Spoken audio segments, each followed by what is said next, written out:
Indiana Jones and the Dial of Destiny needed to make a massive amount of money for Disney in order for it to be considered successful, and they were really relying on this being their major summer release, but it looks like it isn't doing well because not only did it underwhelm opening weekend, but it has now had the worst second week drop of the entire franchise. I have a few different things to show off, but before we get into the topic, if you enjoy the content that I create, please make sure to subscribe to the channel and hit the notification bell. Follow me on social media like Twitter or mine so that you can see when my content is posted. And of course, if you do really enjoy the videos and the live streams that I create, please consider becoming a Dark Titan via Patreon or a supporter via YouTube memberships. So starting off with this Screen Rant article, Indiana Jones 5's box office bomb trends as second week drop hits franchise's worst. Now, this, of course, is kind of a sad situation to hear, right? Because we didn't want this movie to come out and for it to be a dumpster fire. I didn't want them to release this movie and ruin Indiana Jones for me in any way, shape, or form, but unfortunately, they really did come out with a bad product, and it really wasn't better than Kingdom of the Crystal Skull, and that was kind of the point to release this, was to give Harrison Ford one more chance to be in a really good indie movie, for him to go back to those glory days, and for them to end at least the franchise with him being a part of it on a positive note, because there's no way that they're going to just drop Indiana Jones in totality, right? They're going to do some kind of prequel or sequel or something in a few years, but, you know, unfortunately, they really didn't do justice by Harrison Ford again. But it says Indiana Jones and the Dial of Destiny continues to disappoint as it heads into its second week at the box office, the fifth entry in the Indiana Jones series, and Harrison Ford's last outing as the iconic hero, Dial of Destiny, was meant to be a major moneymaker for Walt Disney Studios. Unfortunately, the movie endured many box office snags, including an underwhelming opening at just $60.3 million against an explosive $295 million budget.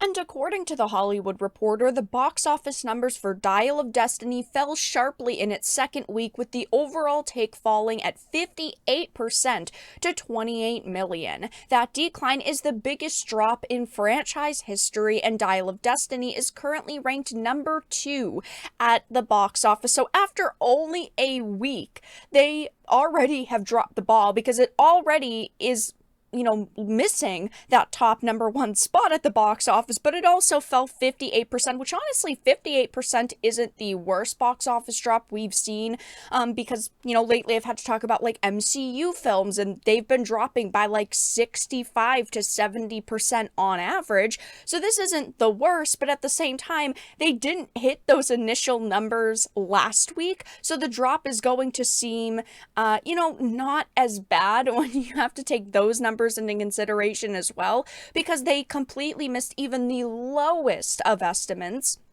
But as it says, it has already been dethroned by Insidious: The Red Door, a movie which had, I believe, a $16 million budget, and it already has made like an insane amount of money compared to that. As it says, it took the top spot with a fantastic $32.6 million haul across 3 days, including the $5 million that it grossed in Thursday previews. So this movie has already technically made its money back, because they doubled the profit, which is usually what companies at least hope to get. So that movie is doing really good. I mean, again, it's, you know, it's got a pretty notable name, Insidious, and it really didn't have that big of a budget, so it's not like they had to make an insane amount of cash off of it, but at the same time, it dethroned Indiana Jones at the box office, which you would have never thought would have happened in only week 2. And right now, when it comes to Dial of Destiny, they are already staring at potential losses north of $200 million in the face. Now, I don't think that this movie is going to come close to the numbers that they were hoping. Obviously, they wanted this film to make $1 billion. It's not really hard to see that, judging by the $300 million budget, they need it to make at least like 700 million or so in order for it to be considered a success. And I really don't see that happening at this point either when it comes to box office numbers. And it's sad to see this happen. It is sad to see so many amazing, beloved, fan favorite franchises be taken and just kind of ruined by people like Kathleen Kennedy. But this all means that, this $900 million number we've been hearing that Disney has lost in the past 12 months is well over $1 billion at this point. That means that Indiana Jones has put them over that $1 billion mark, which is just insane to think about. I mean, obviously, the Walt Disney Company is still making money. They are going to continue to still make money. But hearing that they've lost $1 billion on these big, box office flicks that they had a lot of hope for just in the past 12 months is a lot of money. And, wrapping up this discussion, it doesn't really seem like the scores for this movie have changed all that much. Honestly, I thought that they would be a little bit lower. All Critic is at a 69, Top Critic is at a 60, Verified Audience is at an 88, and All Audience is at 81. Maybe this just means that it really was only hardcore indie fans that went to the theaters to see this film, because an 81% and even an 88% seems like it's definitely on the high end. There's no way that this movie was an 8 out of 10 or close to a 9 out of 10 in my opinion. I would give it a 6 out of 10 if I'm being generous. And it just wasn't the experience I was hoping for. I know it was not the experience a lot of you were hoping for, and they've disappointed a lot of fans after, making this movie, releasing it.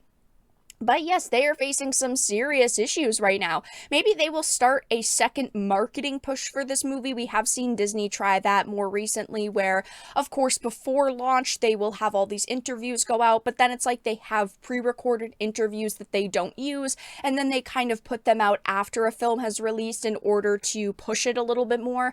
They did that most recently with the Little Mermaid film. They had the first set of interviews and, PR material, and then they pushed out another round after a few weeks, hoping to really get people to the box office. But I don't think that it's going to help this film. I don't see a way that this is going to, magically boost up its numbers.